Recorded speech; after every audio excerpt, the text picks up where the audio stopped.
This conversation about building up your blueprint. It's time to take it cause time is wasted. Go grind and chase it, don't lose it. This generation need integration with information to move with. An inclination that is abiding in entertaining improvement.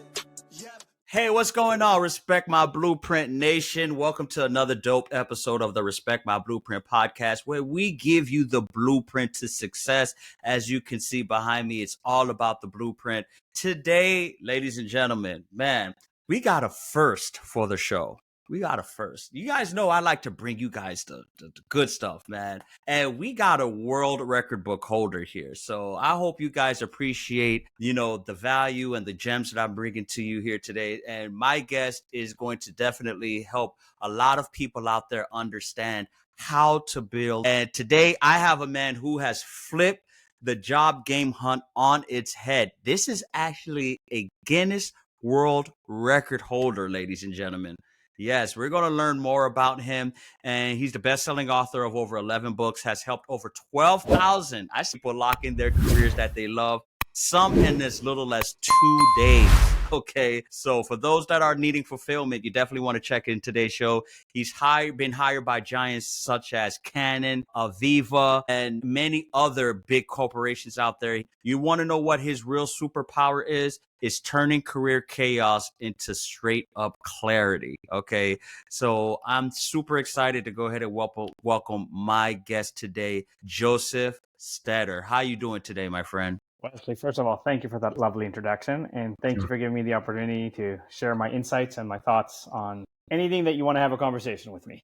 All right. You're an award-winning coach, right? Mm-hmm. Number one, what is a culturist? How did you end up becoming one, in a way? So, very simple. I've been in recruiting for 20 years. I do old school headhunting where I'm not looking for the people that have been looking for a job for a year or two. I'm looking for the people that are gainfully employed, that know that they're very good, that know that they're in demand, and clients hire me to bring them to them, for example. Okay. But along the way of, life experiences and kind of understanding the market, understand that a lot of recruiters just kind of go, okay, I'll go on Indeed, I'll go on LinkedIn, I'll find you some resumes. And they're asking generic questions that don't really tell you the true essence of the human being that you're trying to bring on board to make sure that it's the right fit, not only in the technical skills, but in the actual personality, the behavior, the character, and how that fits into the organization. So along the way of serving my clients, I kind of realized that recruiting is, anybody can technically do recruiting. You need a little bit of sales. You need to be resourceful and, maybe network, and you can find people anywhere. Okay, where I kind of took it to the next level and said, okay, when I do recruiting, I not only change the way I interview questions so I can really get the results, the kind of achievements, the essence of the person. I put them through a minimum of 3 different personality or psychometrics assessments because, if you've done DISC or you've done Myers-Briggs and any of that, like they're great, but they only paint a partial picture because they have whatever bias they have. So I've kind of taken and combined a few of them to kind of go, well, this one says this one and this one says this one. And now I've asked these questions and all of a sudden I have a pattern of behavior. So that going in, my clients know what they're getting, which is a complete picture of here's the executive summary of the different personality assessments. Here's the detailed report for you if you want. But you also know how to engage the employee a lot more. Okay. And then not only that, but there's also a level where, unfortunately, turnover in North America costs $1.4 trillion a year. Right. You say a trillion with a T, right? I just want to make sure trillion you say trillion with a T. Yeah. Understand that on average, one open position in a company costs between $100,000 to $180,000, depending on the level of the position. And so if you take basic math of you have, let's say, 10 open positions in a company that have been open for 6 months, at the low end of $100,000 a month, that times times, let's say, 6 months, that's $600,000 times 10 employees, that's $6 million in 6 months. Mm-hmm. And then on top of that, you calculate, the loss of revenues, the loss of income. And when you're forcing employees to work overtime and you're not showing them any appreciation, any acknowledgement, any acceptance for the extra effort, they start tuning out. And so they're starting to disengage where they're going to go, I don't want to get fired because I need to pay my bills. But in the same respect, I'm not going to give you my best because you clearly don't care. And so you're also affecting the productivity. And then the last part, and this is kind of now even a bigger and growing trend, is historically, we've promoted the person that's been there the longest, not necessarily the person that wants to be promoted, or not necessarily the person that deserves to be promoted, or not necessarily the person that wants to be promoted. So as a corporate culturist, I kind of serve clients in 4 different pillars. Number 1 is the recruitment, where I give them a lot more insights than here's a resume. Number 2 is the engagement, because again, a lot of companies preach corporate culture, but don't understand what it is and don't actually practice it. Yeah. Right. And that's where the key lies, right? Obviously. Right. Number 3 is retention, which is massive because right now turnover is killing company businesses. And then the last part is internal growth, where you can groom the right people into leadership and not promote them overnight, but actually do a model where they have time to kind of take on more, learn from what they're doing. And so when you give them kind of bigger projects and bigger responsibility, they're not kind of diving into, fire and hopefully figuring things out. They're actually set up for success. And there's a model of here's how the company supports you and here's how the company helps you. Makes sense. Okay. So there is a level right now where, because of the explosion of AI, on the one hand, everybody's trying to use AI to kind of get rid of people or simplify some of the tasks, but understand that AI is not supposed to replace human. It's supposed to interact with the human. It's supposed to kind of be your guide, where you can kind of say, hey, I need to do this. This is what my experience is. Can you then confirm that my experiences based on what's been done in history are on the same path? And if not, let's have a conversation of why you suggest this and I did this, and then kind of meet in the middle. Right. Because, it's more of an ancillary piece, in other words. Correct. So yes, AI can replace some of the, we'll call it low-end automated skills. Like, McDonald's right now has 7 to 10 locations in the US that are completely autonomous, meaning there's not a single human being working there. It's all kind of machines that kind of go, okay, well, French fries, you time them for exactly this much time. Right. The drinks are weighted, so they know this much ice, and then you press small, medium, or large, the machine already knows how much to put in. ice. Right. The hamburger is standardized, so even if you customize the burger, you add less onions, but more pickles or whatever, it's already formulaic where they've coded, okay, when they say extra pickles, you give 2 extra pieces of pickles. It's not like you pile up this much pickles on a hamburger at McDonald's. Okay. Right. And so they now have 7 to 10 locations where it's completely autonomous, and you just have one person that's kind of the tech support, making sure that the machines are functioning the way that they're supposed to. Interesting.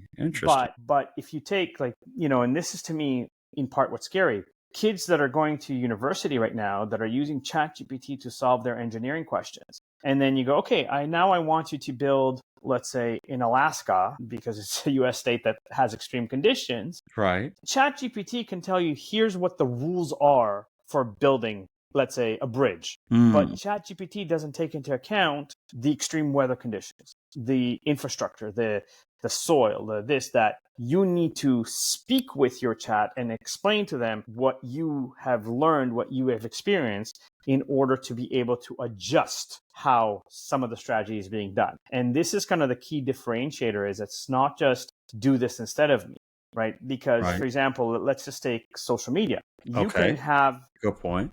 AI email for you. Right, which what most people do nowadays, right? But did you teach your AI who you are, what your flavor is, what your style of communication is, right? Because if I use, for example, so again, culturally, we have certain things. So if you're of Caribbean background, usually you say ax, not ask, in terms of pronunciation of the word. So if you're using certain slang, does your AI know to use that slang so that it's within so it's gonna be more personable to you, correct, and tailored to you. Makes sense. Matches your kind of nuances, your personas, your habits, so that it is you. It's not just here I said I need to send out my weekly newsletter, and all of a sudden you're a PhD doctor with And I completely agree, especially where you mentioned how turnover is at an all-time high. And I thought, honestly, turnover is at an all-time high because, number one, I believe the pandemic has created a new breed of society now, where working from home and it's somewhat disconnected, right? So let me ask you a question. As you're working with companies and trying to teach and espouse the importance of building a company culture, how do you go ahead and deal with the disconnect in today's society? How do you teach them that while breaking away from what we have learned from the pandemic up to this point is not truly the way how company cultures are being built or needed to be built? So here's how I'm going to answer that. So as much as people have the advantages of working from home, I think the latest statistics say that 58% of them miss the water cooler conversations. I agree with that. Yes, right? yes. So here's So the thing. true. So true. Part of being a corporate culturist is I teach companies strategy and say, okay, what if you did trivia, let's say once a week through Zoom, that it's not let's do a regular business meeting, but it's let's have lunch together and have fun together. And whoever wins, regardless of where they are, send them a prize, even if it's company merchandise. Okay. There's a level of you're engaging them by bringing them in a sense that, like, let's have lunch together, but we're not talking business. We're talking about sports. We're talking about movies. We're talking about, TV shows, anything like that. Exactly. And so it might not be face to face, but you're still face to face, because just like you and I right now, you're in Colorado, I'm in Toronto, Canada. We're still able to have a conversation. We're still able to share a laugh, and if you have a drink, can technically share a drink. Yeah. In the model of it, right? But there's a level where you can start creating engagement activities that are not, and again, when I say engagement activities, you have to understand that there's a lot of things that can be done that aren't expensive. So I'm going to use a very simple example. I'm a very big kid at heart. I love Halloween, right? So that makes it two of us, brother. There's nothing wrong with that. So here's the thing. So even if we're working virtually and the company says we're going to do a Halloween costume contest, and anyone that's working virtually, log in, show us your costume. We'll celebrate the effort that you did. Okay. We can still participate. We're still part of the culture. But if, let's say, none of the executives dress up, they all of a sudden sense of like, yeah, whatever, just go ahead, dress up for Halloween. We don't care. Right. But we don't care is what hits the culture and what causes turnover, because people burn out. People kind of go, well, if my leadership is not leading by example and actually doing what they preach, why would I? Why should I follow? Yeah, that's right. And so there's a separation that can become a conversation of, okay, we now have hybrid work models. How are we adjusting to make sure that the people that are working hybrid understand us, understand the benefits? Prior to the pandemic, interestingly enough, Google was experimenting in London, England, with a 4-day work week. And they actually they tracked this for a year, that productivity increased by 40%. 40%? Because by just switching to a 4-day week. Yeah.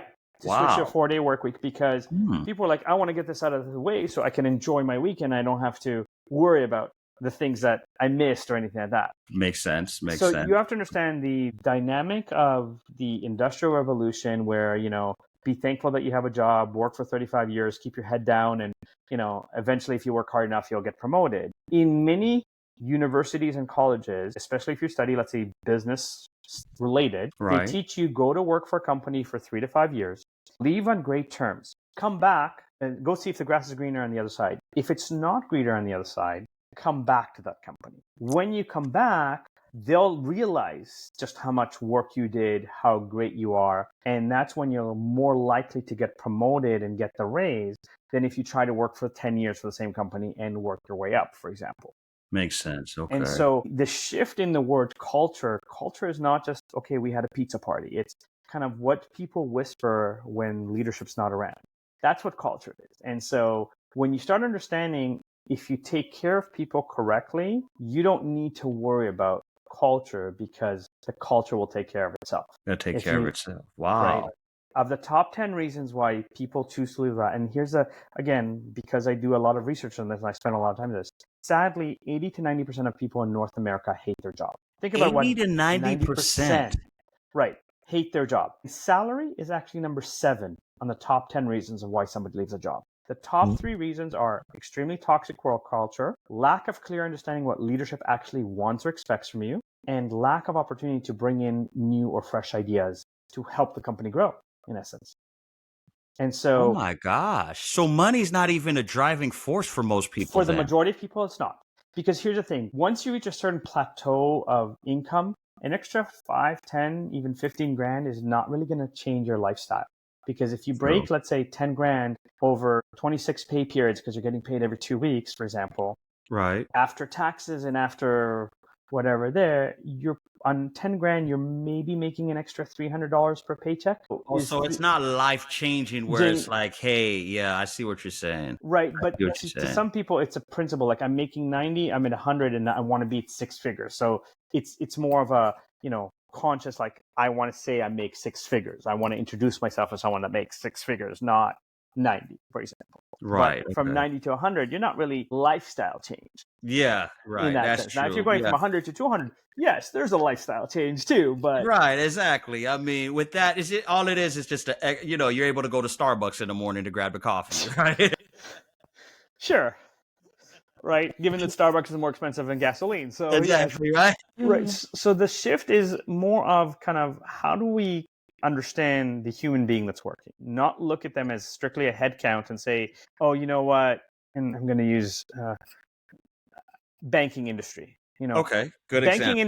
Banking industry is so obsessed with making $4.3 billion in revenue, or at least $4 billion in revenue, that they look at an Excel spreadsheet and go, we need to downsize 2,000 employees here because totally indifferent to the actual sensitivity, empathy, culture, nothing like that. It's just pure X and O's. That's it. Correct. And so I think in our preamble, and if I may, I share again, I kind of shared. So I used to be a stock trader. I used to answer the phone. It's a great day or it's a fantastic day at the name of bank. My name is Joseph. How can I help you? One of my coworkers complained that me saying great or fantastic could be interpreted as the bank is making too much money. So senior leadership had 3 2-hour-long meetings to discuss whether or not I was allowed to say great and fantastic, and decided it was easier to ban me than to retrain 120 traders on the floor. Now, after this happened, one of the senior VPs in the trading department walked over to me and said, Joseph, you're super energetic, you're always positive,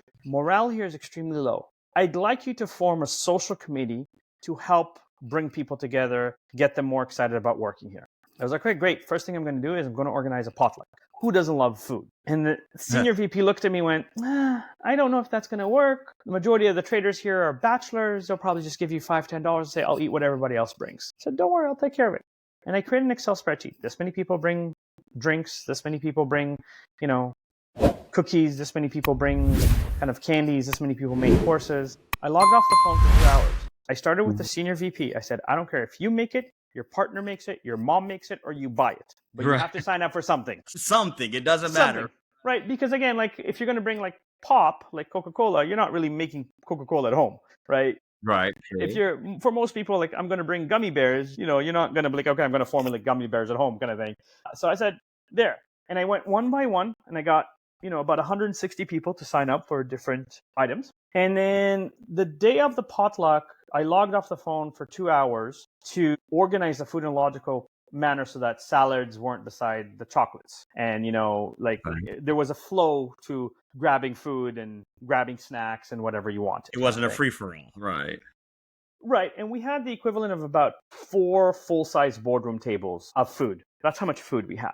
That's a lot. Yes. Right. Now, for the next quarter, everyone talked about how amazing it was, how much food it was, how great it was to go grab a cookie and go back to your desk. Now, during the quarter, I won or came in the top 3 for 7 out of 10 contests, including answering 155 trading calls in one shift. Damn. And the bank refused to give me my bonus because I was logged off the phone for 4 hours to organize the very thing that the senior VP asked me to do. Wow. So I see where you get the analogy with the banking, right? They're just pure number driven. Yes, I see where it is. But it's such a disconnect. And again, they can kind of get with it because banking and insurance are the two industries that cannot fail. This is why there was a movie called Too Big to Fail, where in 2010, when the market crashed, the government bailed out the banking with, And the big short and everything like that as well, and too. then the banking executives are like, we work really hard, we deserve,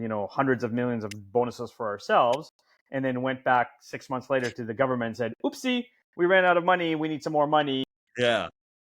And that's where there was the forced mergers between like JP and Morgan Chase and Wells Fargo, and that where a lot of the banks now are merged. Consolidated and merged. Yeah, good point. But the point is that, again, if I compare working in a bank to working at Dunkin' Donuts, and I'm not talking about head office, I'm talking about Dunkin' Donuts, there's a certain stature associated with working in a bank. So yeah.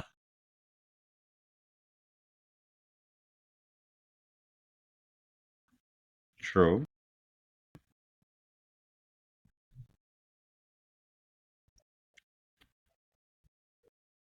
Oh my.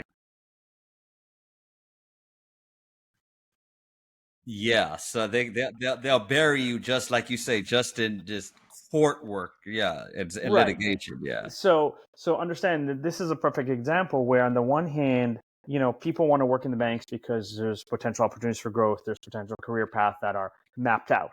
But on the Right. other hand, it's not like the bank's going, okay, how do we take care of our people? How do we empower our employees from the front line all the way to the executives to make, we'll call it, strategy decisions within the parameters of what they're allowed to make Right. the human experience better, to serve our customers better. And so the focus is more on, let's increase this fee rather than let's listen to our employees for ideas on how to Get better or how get to better, be or able to to. kind of listen to what they deal with on a daily basis that people are complaining about. So, if you watch the show Undercover Boss, I love that show. Oh man. At the end of every episode, the executive goes, oh my God, I should really speak to the people that work here. I might get some insights. You think? I mean, like right? So understand that the culture side, it's like, okay, look, I'm not saying you need to be Google or Meta in terms of how much you do for everybody that works for you. Right. But you can do simple things that are remembered. So like, I speak to like a president, I say, okay, do you have an executive assistant? He says, yeah. I said, how do you reward them when they do an outstanding job? And I go, let's say I give them a check for $3,000. And I say, okay, instead of giving them a check for $3,000, which is, don't get me wrong, I'm sure that it can help pay some bills and so Right. forth, but pay them their day's salary and send them to the spa to pamper themselves, so they can do a massage and a manicure and a pedicure and just Now relax.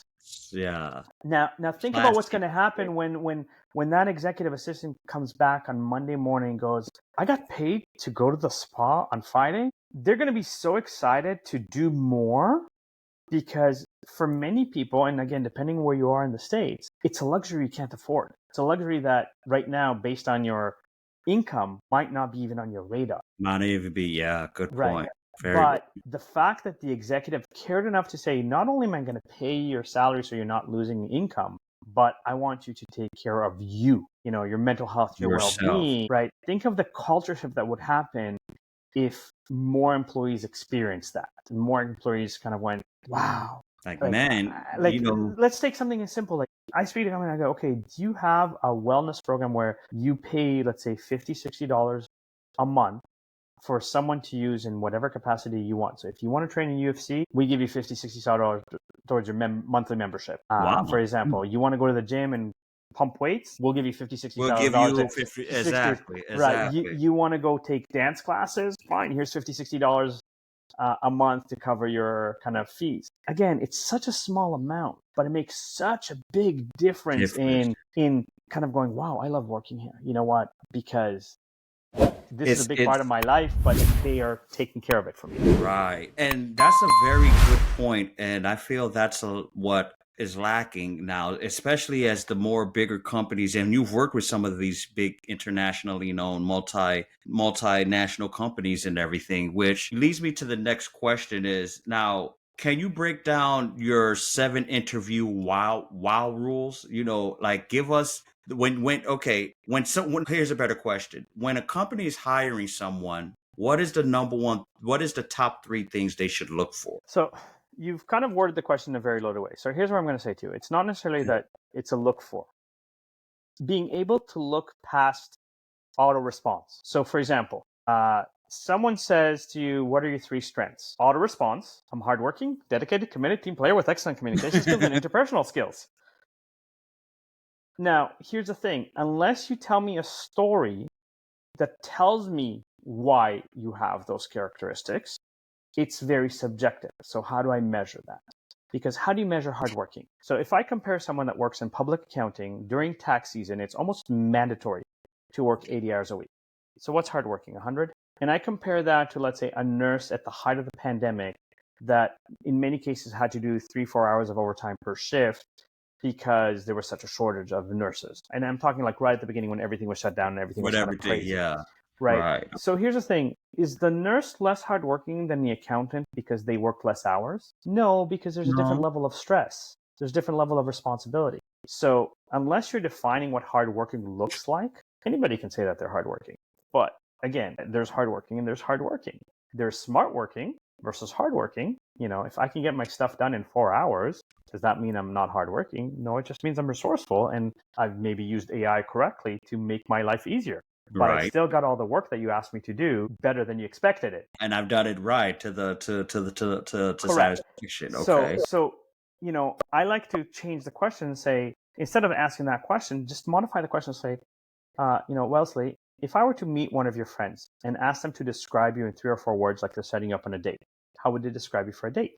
Again, if your answer is hardworking, dedicated, committed team player with excellent communication skills, really bad date. Bad day, yeah. Right? Yeah, very generalized, yes. Right. If you also say, if you kind of go like this, I'm outgoing, I'm energetic, I'm bubbly, and that's your physiology, no, you're not. You're lying to me and you're lying to yourself at the moment. So your physiology will tell me. But if your friends say, oh, they'll probably say, I'm kind. Again, you're not using hardworking. You're now giving an authentic perspective of who you are.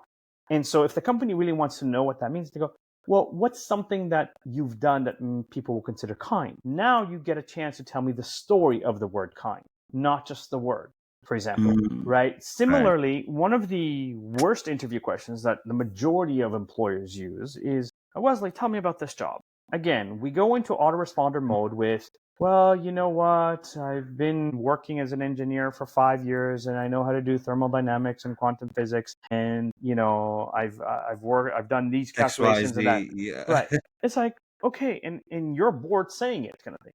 But if you change the question slightly and say, what are your 3 biggest accomplishments and why? Now you're going to start thinking and you're going to internalize, say, ooh, and you're going to say, okay, you know what? One of my accomplishments is that I worked, let's say, in a private college. Sorry, my son just came home. That's okay.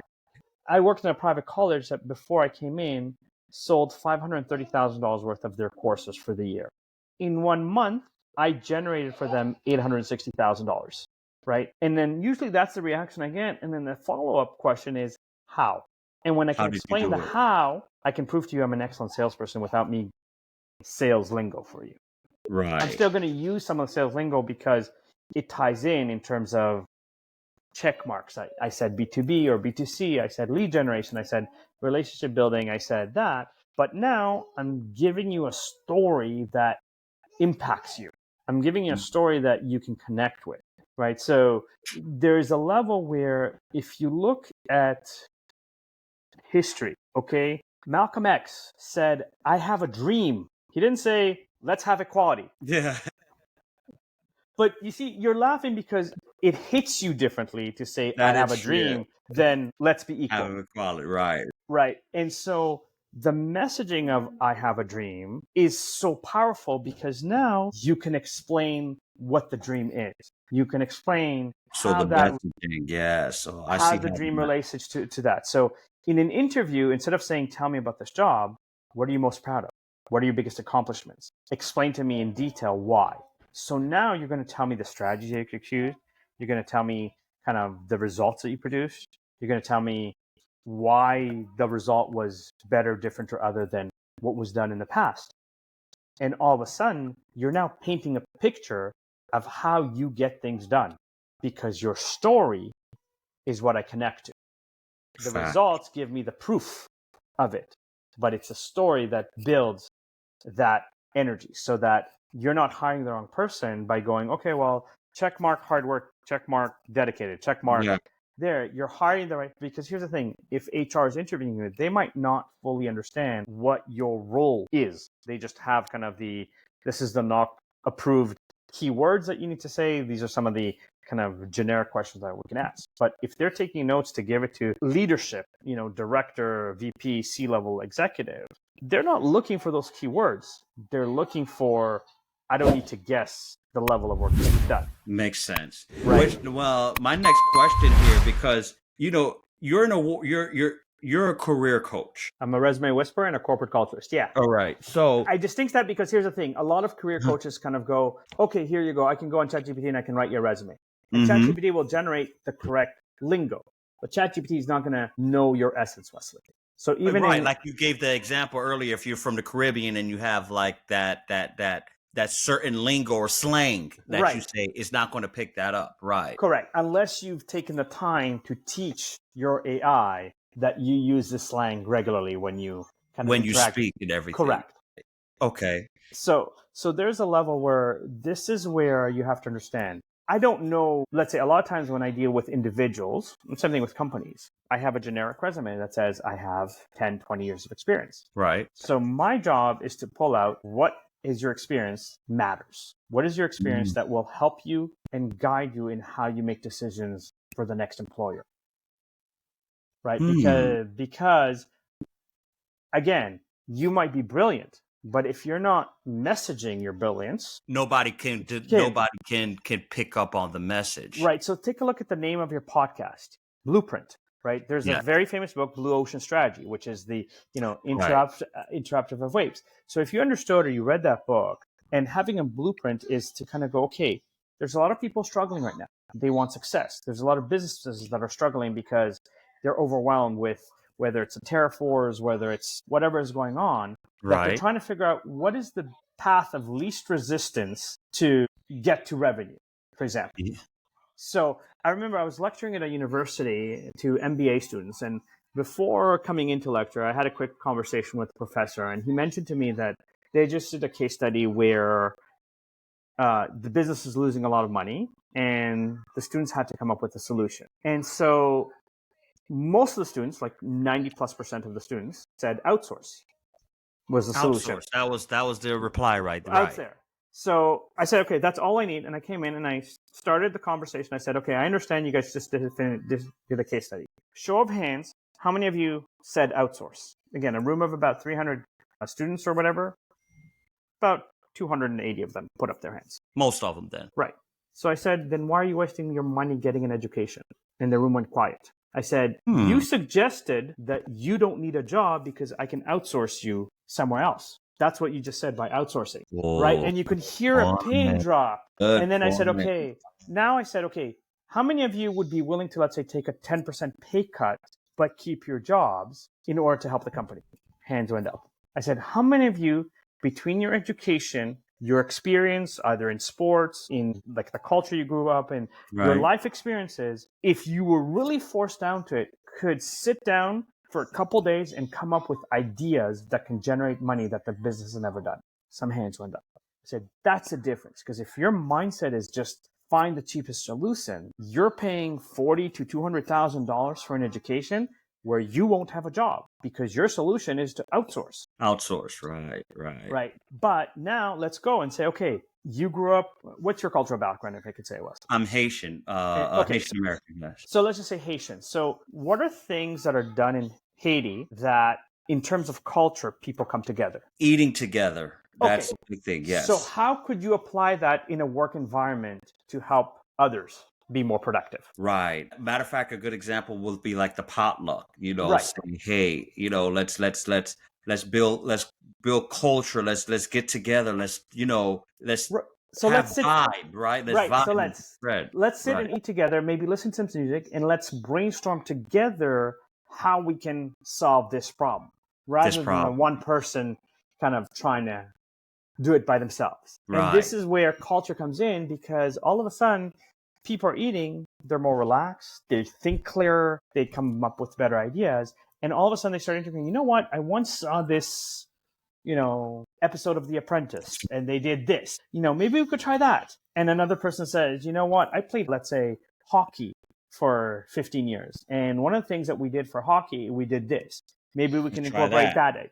And so now all of these ideas are coming in, and all of a sudden the company never knew that there was like 15 different ways to come up with solving the problem. You don't need to outsource it. You've now potentially come up with solutions that you can now rank and say, this one's the most expensive, this one's the least expensive, this one will produce this much result, this is kind of there. And take a look. So in here, again, is timing. Nike, about 10, 15 years ago, rolled out a platform where you could customize your shoes, where you can choose the colors and the sole and add certain particular images. The market wasn't ready for Nike's genius 15 years ago. Take a look at what's going on right now with sneakers. So it has to align, yes. Right. So take a look at the custom sneaker market right now. Like take an Air Jordan, customize them with, pictures of your family, customize them with sayings that you believe in. Like just like you have Snickers says blueprint on it, and so forth. And it becomes a branding, but it becomes and now shoe collection is an entire industry that, did not exist 10 years ago, where people trade different Jordans and different Air Force Ones, and these are limited editions and these are collections, and people collect them, right? So here's the thing. Nike was brilliant, but it was so far ahead of its time that the problem was the idea was great, but the way they branded it or marketed it wasn't received. Was it received that way? I see what you said. And you have been able to have people, lock in their careers in as little as 2 days, if I'm not mistaken. Correct. So, how can you share some of the secrets in that, is having them define clarity and finding purpose within themselves? So what's some of the secrets you utilize in that aspect? So there's a few things to that. Number one, your resume. If you remember the movie Legally Blonde, when Elle Woods or Reese Witherspoon applies to Harvard and then to the internship, she sends a pink scented resume. Everyone looks and goes, it's pink and it's scented, but they remember it. So add a little bit of personality to your resume, add a little bit of color, like whatever your favorite color is. Mine's purple. Add purple, let's say, to your add a little flair and everything that. So you're right, to separate yourself, right? Even your headings. Second thing is, most people, again, so I like to give these two examples. So if you're applying to be a receptionist somewhere and you say to me, I know how to answer the phone, I hope a company looks at you in shock and goes, really? A receptionist that knows how to answer the phone? We did not know that. Right. But if you change it to, in my last job, I answered 60 calls a day with 12 different lines.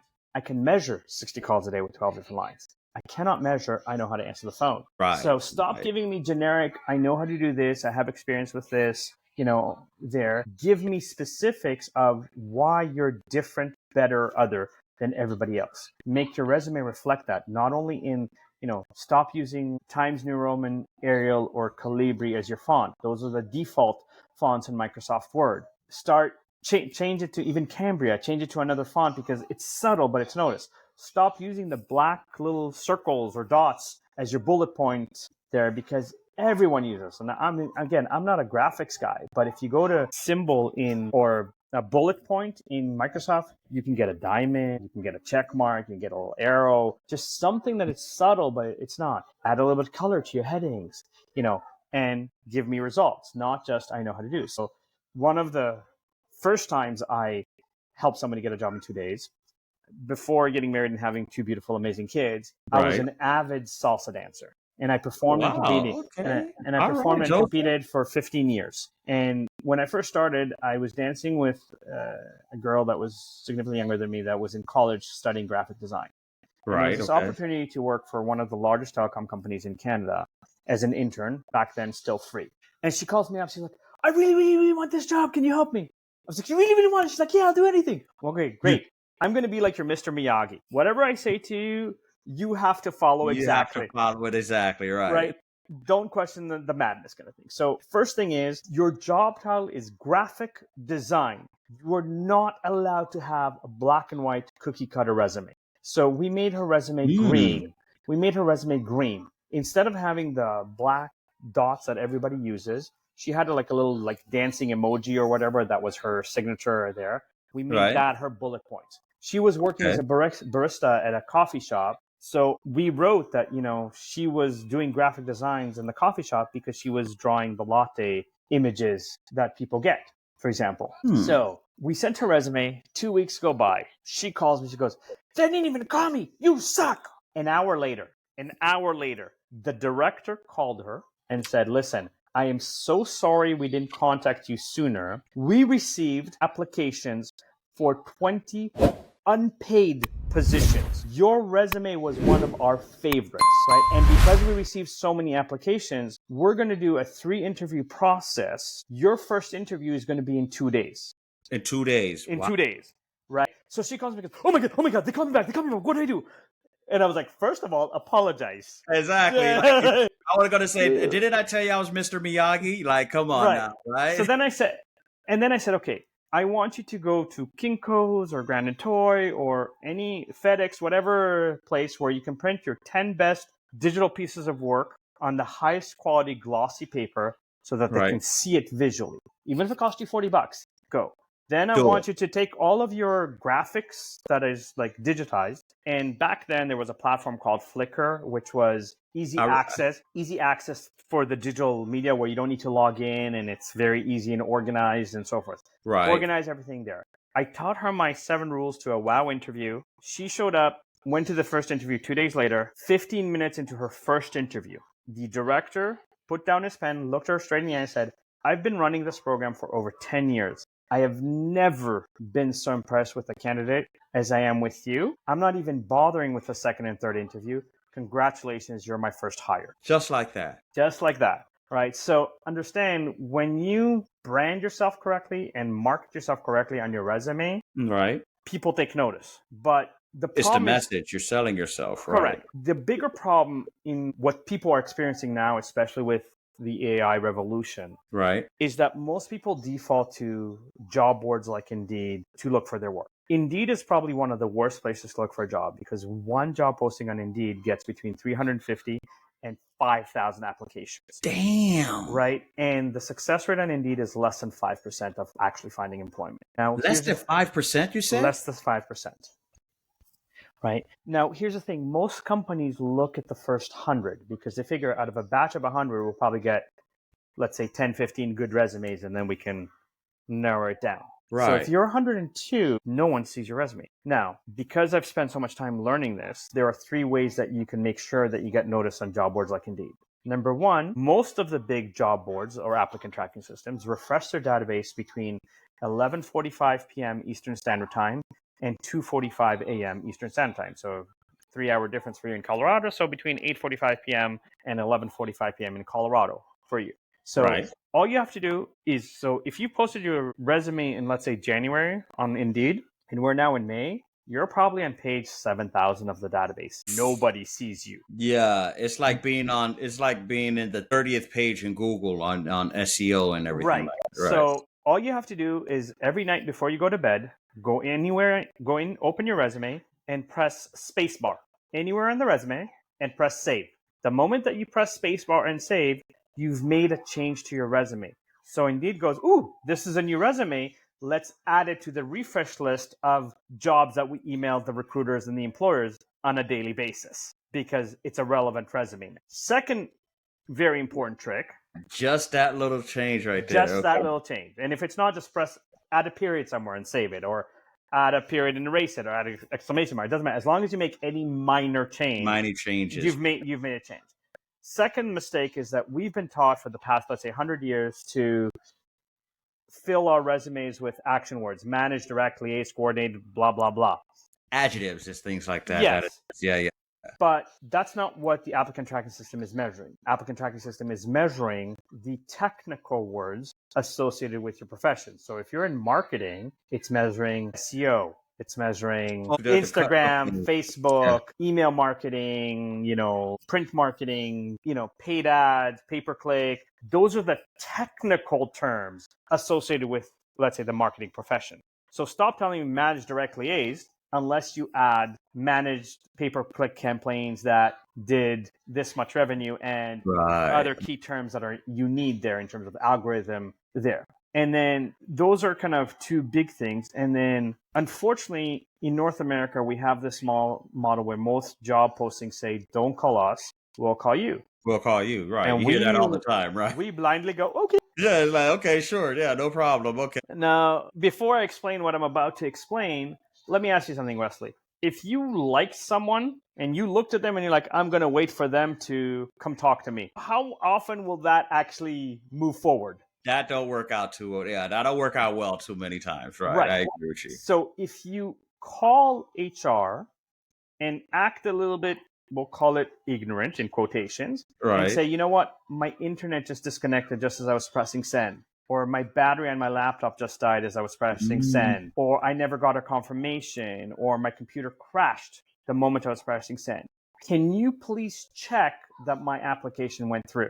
When they check that your application went through, you're now first on the list. So if you were 102nd, by calling, you're now first. Good point. I like that. Now you have HR on the line. You have a minute or two to give your elevator pitch where you can give an example from your career of why you are relevant for the position. Yeah. Right. So if it's say, you know what? I've been in marketing for 10 years. I generated a campaign for Cadillac, which was the first full 360 view of the car so that you can experience the car before you even buy it. That generated 60 million views for GM. So I believe that I could do even better for your organization. By the way, when are you starting to interview for this role? So now if they say we're interviewing in a week, you've already planted the seed for them to take a look at your resume more seriously. Second of all, you now have a backdoor, even more backdoor approach, because you say, if I don't hear back from you in a week, can I follow up to get feedback on my resume so that I can improvement and have an even better chance next time? Now, here's the thing. If they didn't find anybody they liked in the first 100, when you call back in a week, you're now back on their radar because maybe they were too quick to dismiss you. I see what you're saying. Okay. Right. So, but the key thing to what I just said, it's not about being reactive. It's about being proactive. Right. So 10% of your time should be job boards. 25% of your time should be recruiters, employment agencies, staffing firm, whatever you call them. Right. Because most of the time, they already have relationships with the companies you're trying to get into. That you're trying to get into, right. And they charge the company, not you, money to find people like you. That is not necessarily actively looking for a job, but the passive, really good candidates that are the superstars kind of thing. So interesting. So register with at least 6 agencies. Now, the reason I say a minimum of 6 is because I'm certain, Wesley, you've worked with people that you look at them and go, how are you employed? You are useless. Yeah, like, wait a minute. Okay, you have a pulse. Okay, so I can see that much. But after that, right? Right. So understand that recruitment is no different. You have companies where like people get into recruiting because they see potential for a lot of money, but they don't actually understand the psychology or the process. You have politics where I might interview and think you're a great candidate. And when I present you to Bob doesn't want to split the commission with me. So he's not even going to look at your resume because he doesn't want to split the commission because I interviewed you, for example. Right. Okay. You have clients that might wait a month before they respond. So there's multiple factors. They might not like your look, your accent, your age, or whatever it is. Again, we're not going to tell you as HR professionals why we don't like you. We're not that level of society yet. Yeah, we can't even get to that, to saying so, not give you the exact reason because that'll make them liable and things like that. So if you register with 6, and understand some of them also don't know what they're doing, so they'll get you to do a gazillion tests just for the sake to show that they're giving value added to their clients where they tested all this stuff, for example. But here's the thing. If you register with at least 6, and there's 3 that don't like you, you don't know which 3 don't like you.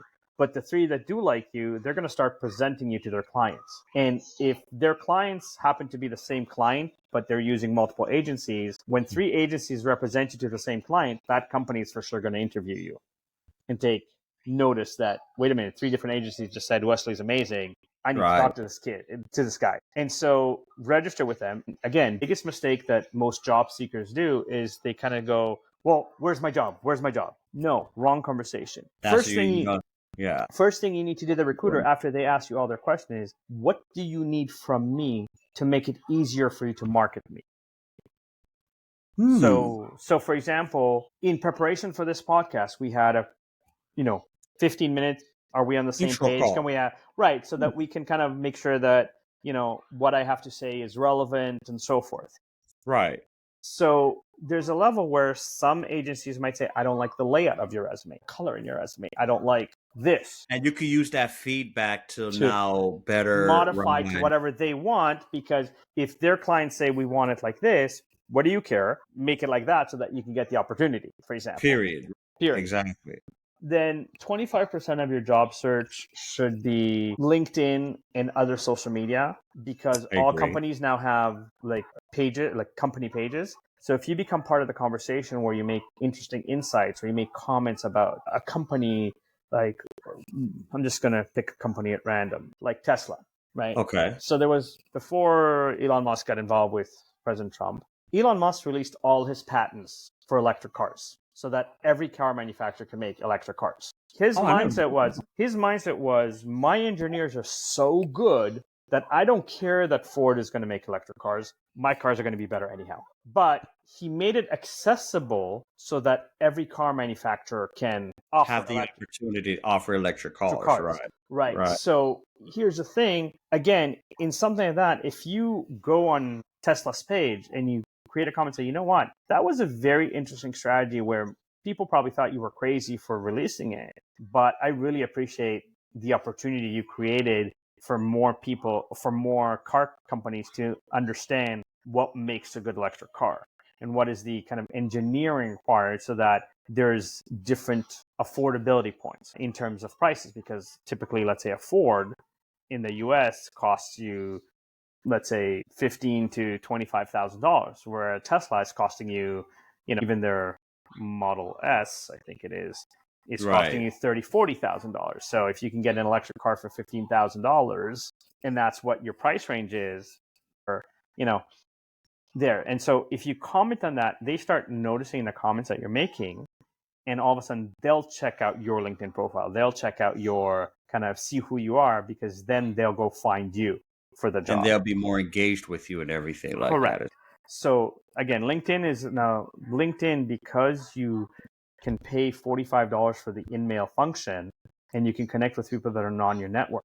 So you want to work for Tesla, reach out to someone at Tesla, find out what they like about working there. What are the expectations? What's the culture? What are some of the things that they like seeing on the resume? And that's true. Further to that, and again, this is where it should be obvious, but it's not, is if you build a good relationship with somebody internally, and you give them your resume to refer you internally, if you get hired and you pass probation, that person will get anywhere from $350 to $5,000 bonus for referring somebody they want to work with. Simply for referring that for that referral, right? It's sort of like an old school headhunting tactic in a way. But again, 80% of the job market is not on Indeed. It's the hidden job market, because every company posts internally first, right? Before they post outside. Right. Okay. Right. So now if you've built a rapport with somebody, let's say in the accounting department, I don't care which department, but you build somebody in a rapport with that, and they internally recommend Wesley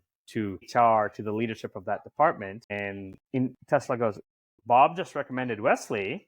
Yeah, Wesley's got a great resume. Let's interview Wesley. Let's interview Wesley. If Wesley gets hired and passes probation, Bob is going to get a check that says, thank you for referring someone great to us. So it becomes a win-win, but you're also bypassing 350 to 5,000 people that are applying to Tesla.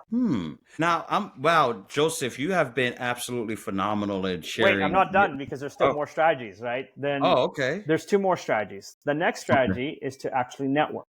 Now, the problem with network. Now, here's the thing.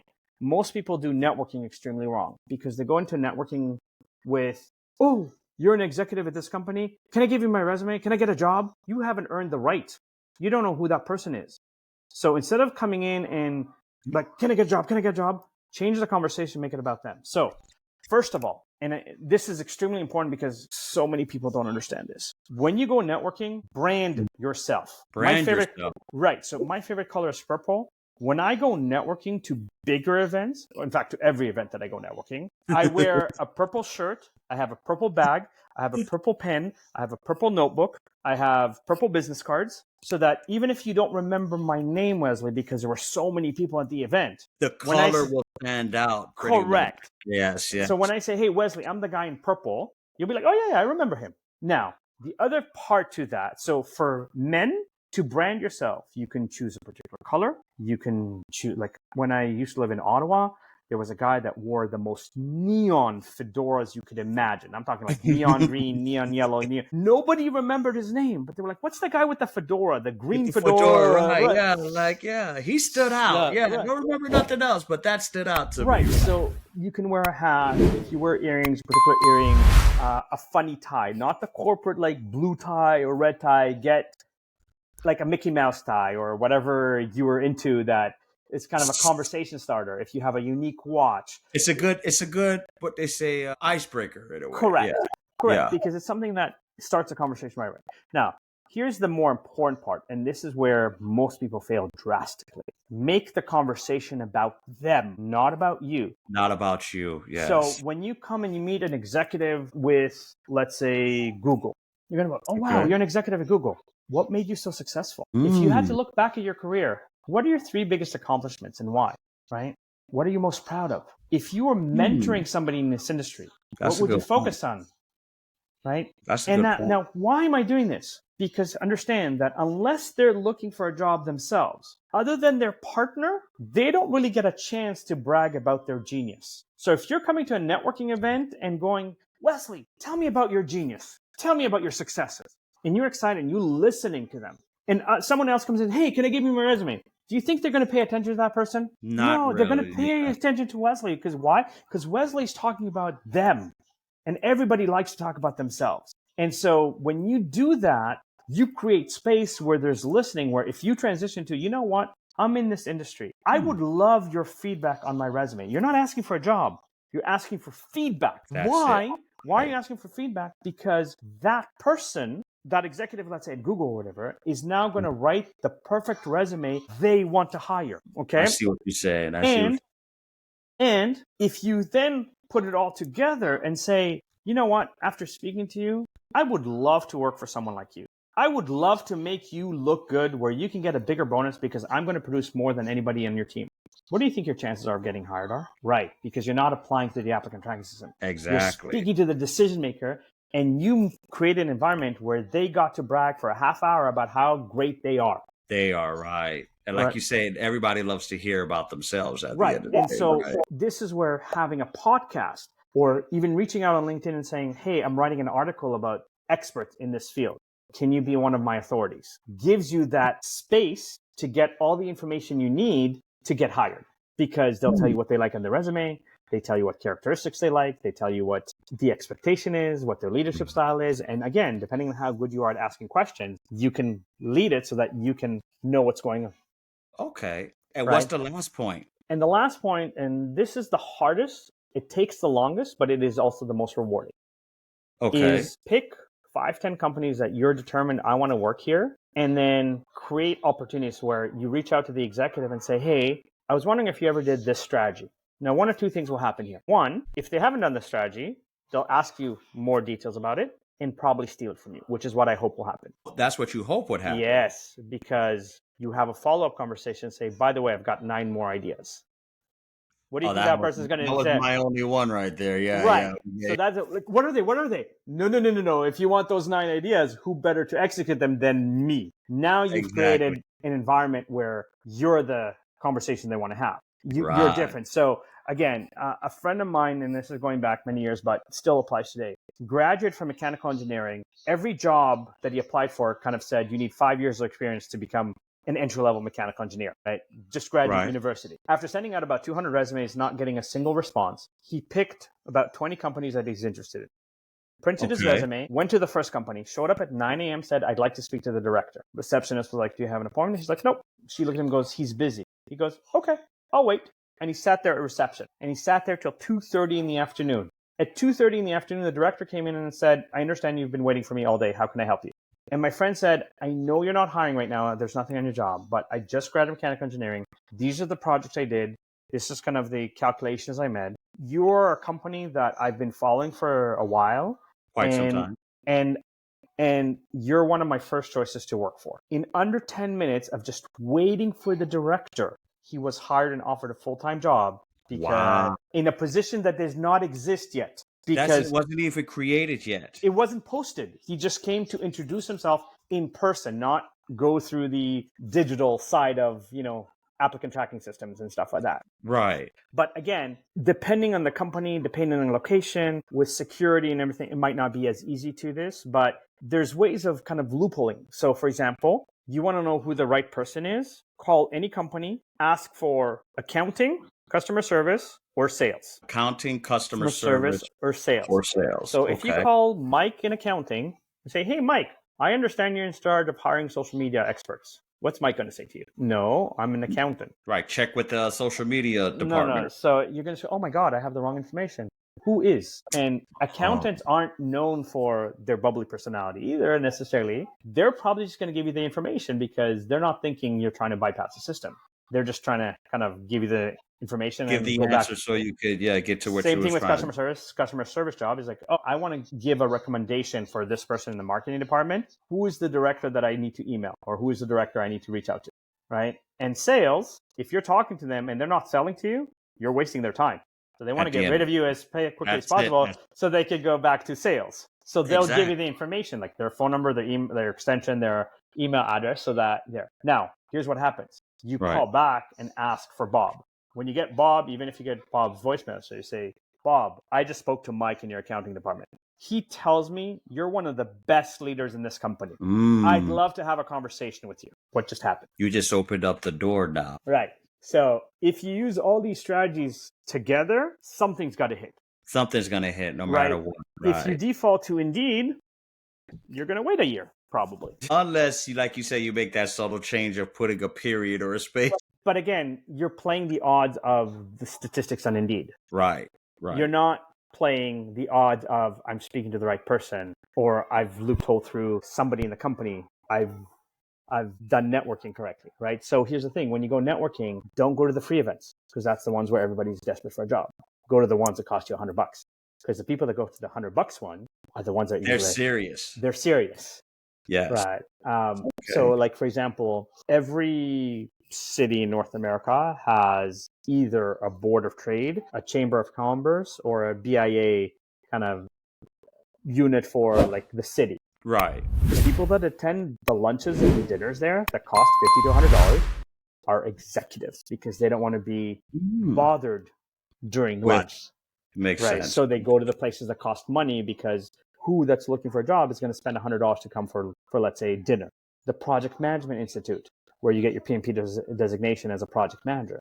Who attends the dinners? Project managers, directors, VPs, C-level executives. So you've created yourself a space where you can get noticed. You can get seen. Wow, Joseph, you have really dropped some great value and gems with the audience. And, I definitely like the tips, in the wow rules that you've dropped with the audience as well too. But before we wrap up, there's one last question I want to ask, and this is where I want to see where the audience can get a lot more value.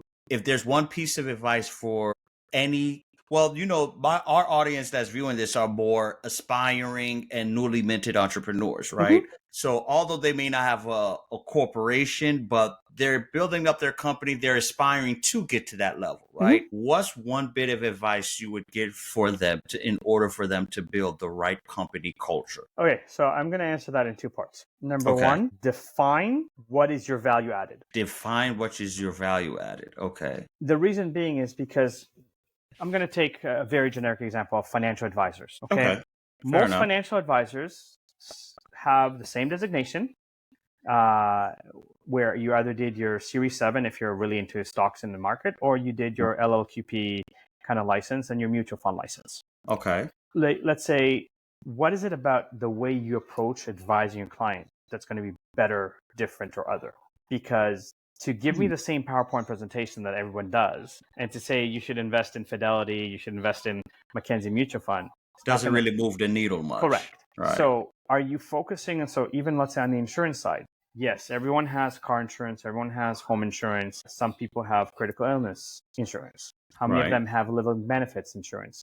How many of them have coverage for like emergency insurance or whatever. There's different headings for it, right? So find that niche that all of a sudden is a conversation that people go, and find that niche where you're like, okay, you know what?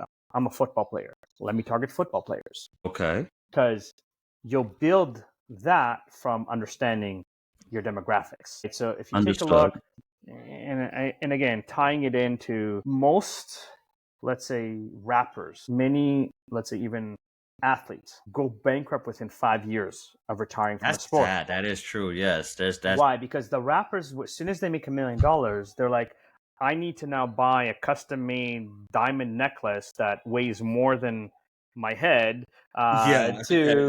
You mean neck pain, right? Right, because I want to show the bling rather than understanding long-term, rather than understanding investing. And so, like Exhibit that used to be part of Pimp My Ride, yes. chromed his car so much and bought so many diamonds that, again, because they're custom to him, you can't resell them. Chrome cars, like you chrome a Hummer out to a zoo, eventually people kind of go, I don't want this Hummer because it's 10, 15, It looks 20 crazy. years. Yeah, Right. like, come on. So that's the first kind of model of know your market and know where, like if you played football, you could talk to them about injuries. You could talk to them about, family planning. You can talk to them about, understanding that if they spend right now, like I'm not saying don't reward yourself. I'm saying Moderation. Correct. Don't go and spend $500,000 in a Bentley if you just made $1 million. Facts. Yeah. Right, because you just killed your $1 million kind of thing.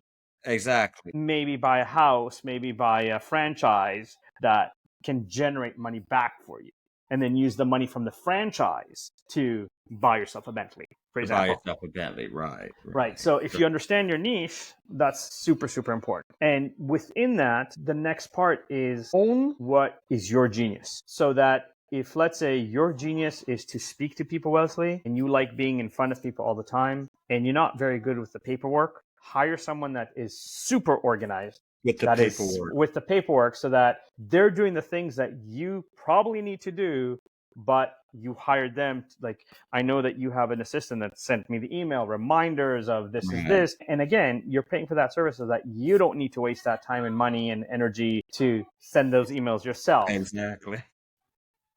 The structure of what you're doing, so that when you bring in people to you, you don't necessarily need more people like you, because if you're hiring someone to be your assistant that is exactly like you, they're not going to give you what you need, which is the organization and the structure that is the paperwork, for example. Right. Okay. So be aware of what is the role that you're filling.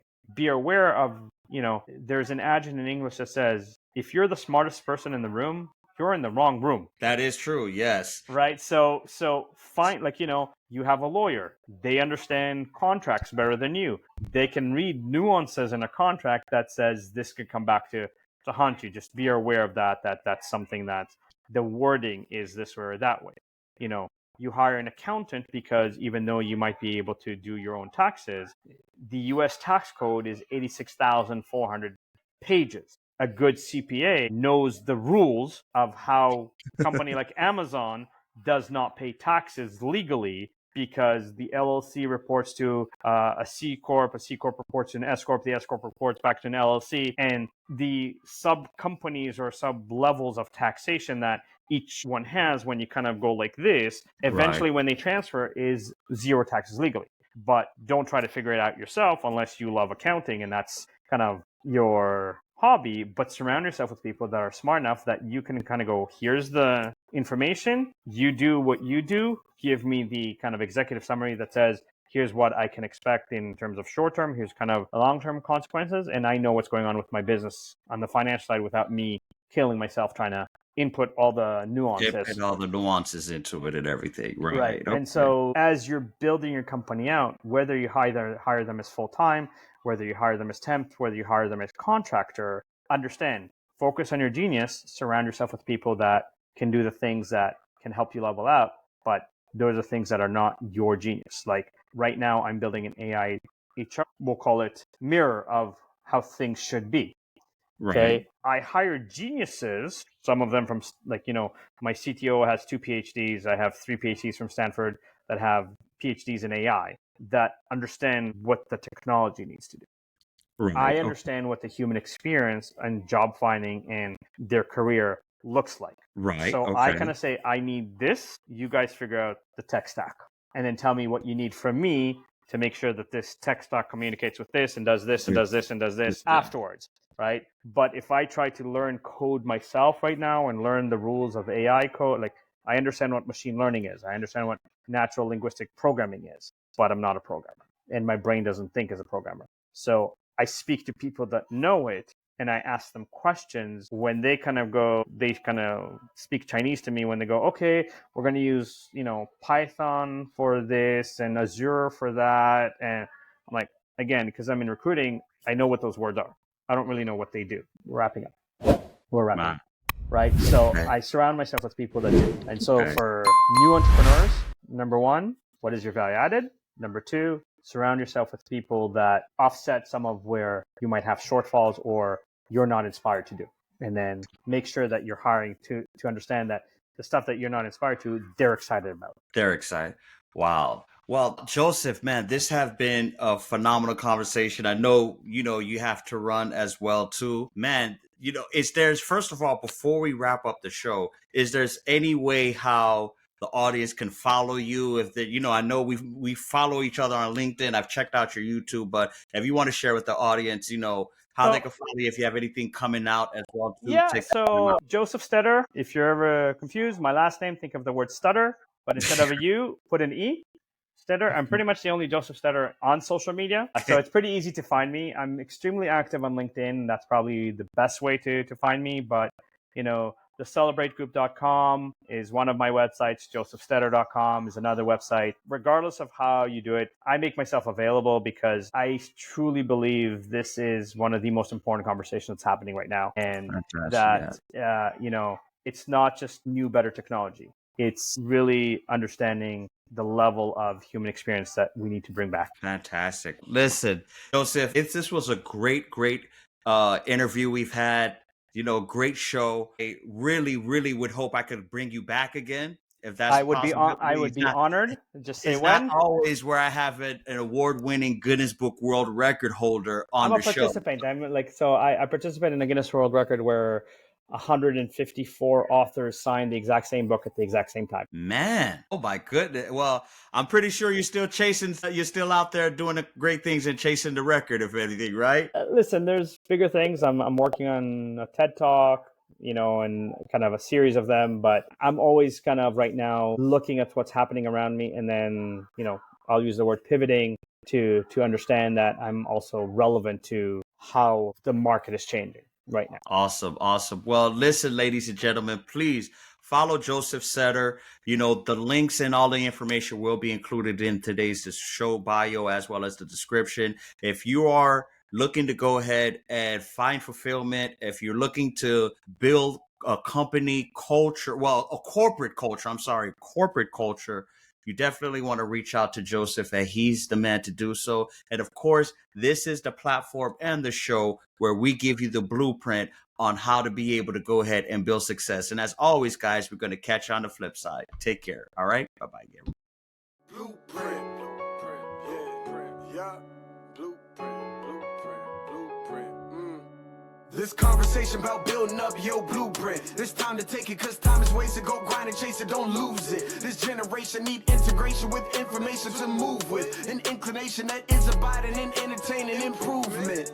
Yep, Wesley Paul with Blueprint. This guests are exclusive. Get on and tune in and then learn some new tips about credit, finance, investment. A nice chance to get rich and buy land. Flip it, quick 9 bands. Learn all the skills from Wesley did it. Learn how to build successful business. Run up a mill and get the digits. Run up a mill.